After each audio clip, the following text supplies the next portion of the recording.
What's your favorite mantra? What's the one you live by? Well, I think I have two. The first one is right where I am, God is. Right where I am, God is. Strong. Right where I am, God is. And the second one is truth will correct all errors in my mind. I like Truth that. will correct all errors in my mind. How did you get, like, it's crazy because it's just like you just have this energy and this thing about you. It's like, how did you get into a space where you understood that you can help other people, and then that was your gift, and then understanding? Because I watch a lot of the stuff you do, and it's just like immediately you lock in and you just start to make them understand things about their self. And it's like, when did you understand those things about yourself to correct, to test it, and for it to be proven, for you to take it and actually make it a gift? Well, I don't know if that was the process for me. I think the process, first of all, it's been 40 years. Right. 40 years. Second of all, it's my purpose. And when you have a purpose, it unfolds through your experience. Third of all, I studied. I'm a technician. And you know, a technician knows what screw goes where, what nut goes where, what wire goes where. I am a technician. And I have mastered spiritual technology. And then finally, for me, it's obedience. I hear it and I do it. Say this, I say it. Sometimes I'm like, I don't want to say that. Right. But you got to do it. But I've learned the hard way. Right. I've had enough spiritual butt whippings to know when I'm not obedient, it's a problem. So I've learned to be obedient. And it comes from the breath, the meditation, stilling my mind, being able to distinguish between my thoughts and divine thoughts or divine inspiration when it comes through. Being able to be a clear channel. Wow. 40 years in the making. Years.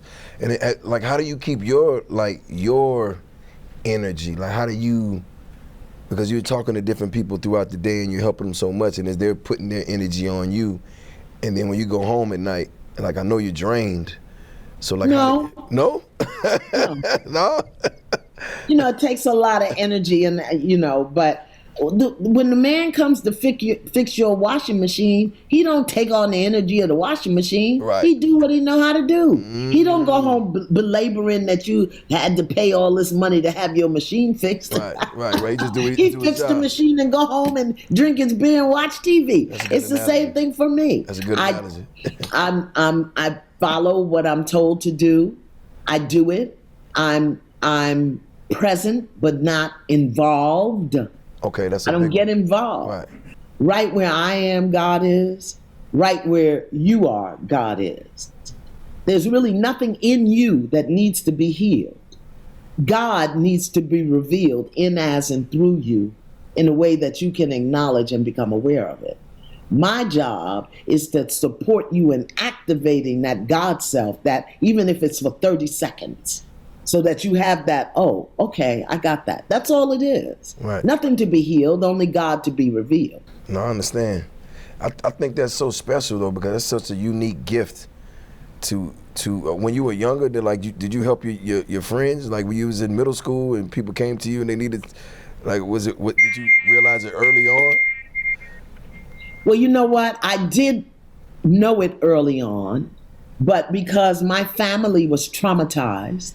My grandmother was a Native American passing for black. Can you imagine? Wow. That it was easier to pass for black than it was to be a Native American? My grandmother was a Native American passing for black. My father was a traumatized, fatherless son. So I grew up, they hid us in the church. We hid in the church. Hid you in the church? Yeah. What that means is, don't line up with your culture. Don't stand in your ancestry. Don't tell the truth about who you are. Follow Jesus. Okay. So for me as a child with a gift of clairaudience, meaning I could hear things, and clairvoyance, meaning I could see things, Jesus said that was wrong. Now, that's not what he said, right, but that's what they told me he said. Right.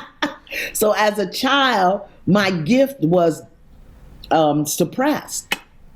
You know, that was wrong. I was I was possessed by devils and the demon and whatever.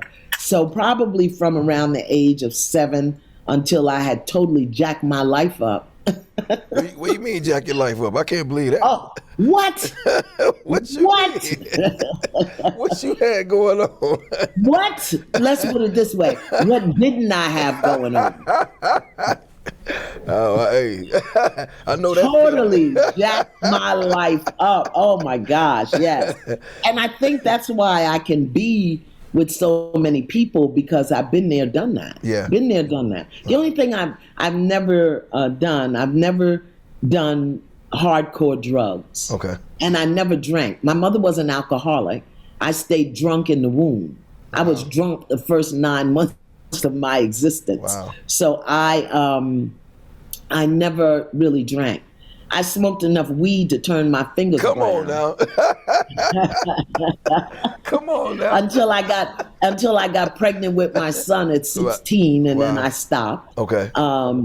And I mean, I grew up around smoking. I smoked for 50, I don't know how many years I smoked for, you know, because everybody in my house smoked. The roaches smoked, the dogs smoked.